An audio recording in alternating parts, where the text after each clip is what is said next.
Tere! Meie inimeste loos on üks hetk, üks risttee, mis muutis absoluutselt kõike. Ja see on lugu sellest, kuidas üks, üsna riskantne valik tegi meist just need, kes me täna oleme. Nii, igivana küsimus, eks ole? Kas me oleme loodud sööma liha või taimi? Aga teate, unustame korraks kõik dieediraamatud. Vastuse leidmiseks peame minema palju kaugemale, miljonite aastate tagusesse Aafrikasse, kus üks tõeliselt suur kriis pani kõik paika. Okei, kerime nüüd aega tagasi. Kujutage ette Aafrikat aga ammu enne, kui inimesi olemaski oli. See oli hoopis teine planeet, täiesti teistsugune maailm. Ja seal elasid meie kauged esivanemad, australopiteegid. Jah, teadlased kutsuvad neid nii. Põhimõtteliselt olid nad 2 jalal kõndivad ahvid, šimpansi suuruse ajuga. Ei olenud veel päris inimesed, aga nad olid oma maailmas uskumatult edukad. Ja miks ka mitte? Aafrika oli tol ajal lopsakalt roheline, tõeline paradiis ja nemad nautisid täiel rinnal oma taimetoitlase elu. Aga see paradiis ei kestnud igavesti.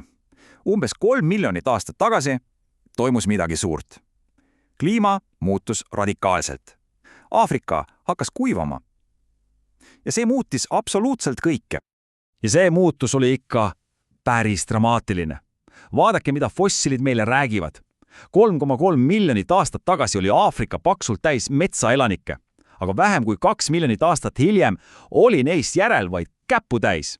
Metsad kadusid ja asemele tulid avarad, lõputud savannid. See oli täiesti uus mäng uute reeglitega. Ja see tähendas meie esivanemate jaoks eksistentsiaalset kriisi. Nende harjumuspärane toit, need pehmed metsalised taimed olid lihtsalt kadumas. Ja mis veel hullem, asemele tulnud sitkete savanitaimede pärast tuli nüüd võidelda. Ja mitte niisama kellegiga, vaid tohutute 100-kiloste hiidpaavianidega. Olukord läks, ütleme nii, üsna meeleheitlikuks.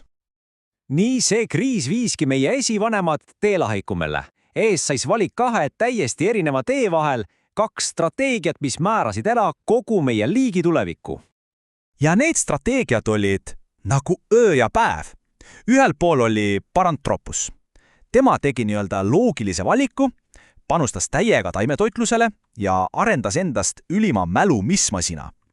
Teisel pool aga oli varajane homo, meie esivanem. Ja tema tegi midagi hullumeelset. Pani kõik ühele kaardile ja tegi riskantse panuse täiesti uuele toidualikale, lihale.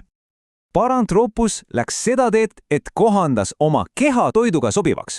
Tema lõuad ja hambad kasvasid hiiglaslikuks, et purustada ka kõige vinskemaid taimi. Teda kutsutaksegi pählipureja inimeseks. Ta oli oma aja supervegan, evolutsiooni mõistes täiesti loogiline ja turvaline vastus muutuvale maailmale. Aga meie esivanemad, meie liin valis teise tee. Selle asemel, et oma keha toidule vastavaks muuta, muutsid nad hoopis oma käitumist. Ja see, uskuge mind, see muutis nende keha igaveseks. Ja see käivitas midagi täiesti revolutsioonilist. Mõelge kaasa, kui sa saad kätte liha ja seda tänu algelistele tööriistadele, siis sa ei vaja enam neid hiiglaslikke lõugu ja mälumislihaseid. Need hakkavad kahanema ja mis siis juhtub? Koljus vabaneb füüsilist ruumi ja, mis veelgi tähtsam, kehal vabaneb tohutu hulk energiat. Ja kuhu see energia läks? Meie kõige energiakulugama organi, aju kasvatamiseks. Ja targem aju tähendas paremaid tööriistu, mis tähendas rohkem liha ja see ring hakkas aina uuesti ja uuesti peale. Ja tulemus? See oli laisa vapustav. Evolutsiooniliselt uskumatult lühikese ajaga kasvas meie otseste esivanemate aju maht enam kui poole võrra. See oli plahvatuslik areng ja kütuseks oli just see uus kõrge kalorisuge dieet. Ja teate, see ei tähendanud ainult suurte loomade küttimist. Ei, sugugi mitte. Arheoloogid on leidnud isegi imepisikestelt siililõualuudelt lõikejälge. See näitab, et meie esivanemad kasutasid oma kivist tööriistu isegi nende väikeste loomade nülgimiseks. Nagu üks teadlane tavalalt ütles, nad olid vaprad siilikütid ja enne siili söömist eemaldasid nad selle naha. Absoluutselt iga kalloor oli arvel. Niisiis, meil on areenil 2 võistlejat. Spetsialiseerunud taimetoitlane ja kohanemisvõimeline kõigesööja. Kes neist pikas mängus peale jäi? Ja siin on konks. Üle 1 miljoni aasta. Kuulsite õigesti, üle 1 miljoni aasta tundus, et see turvaline panus ongi võitja. fossiilid näitavad, et Paranthropus oli oma hiiglaste lõugadega palju-palju levinum kui meie enda väikesed esivanemad. Nende arvukus oli meie omast kohati lausa 10 korda suurem. Aga siis see, mis oli Paranthropuse suurim tugevus, tema ülim spetsialiseerumine, saagi talle saatuslikuks. Kui kliima umbes 1 miljon aastat tagasi jälle muutus, kadusid just need konkreetsed taimed, millest ta sõltus, ja ta lihtsalt ei suutnud kohaneda.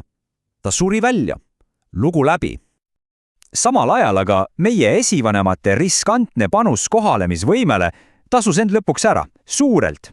Nende paindlikkus, nende tööriistad, nende aina kasvav aju, see kõik andis neile võime ellu jääda ükskõik millistes tingimustes. See strateegia ei päästnud neid ainult väljasuremisest, see oli nende pilet terve planeedi valjutamiseks. Ja see kõik toob meid viimase mõtteni. See sama kohanemisvõime, mis sündis selles iidses kriisis, on meie kõige olulisem pärand. See tegi meist inimesed. Aga küsimus on, kas maailmas, mis tundub väärtustamat üha enam kitsast spetsialiseerumist, on see generalisti oskus, see paindlikkus endiselt meie suurim trump? See on küsimus, millele tasub meil kõigil mõelda.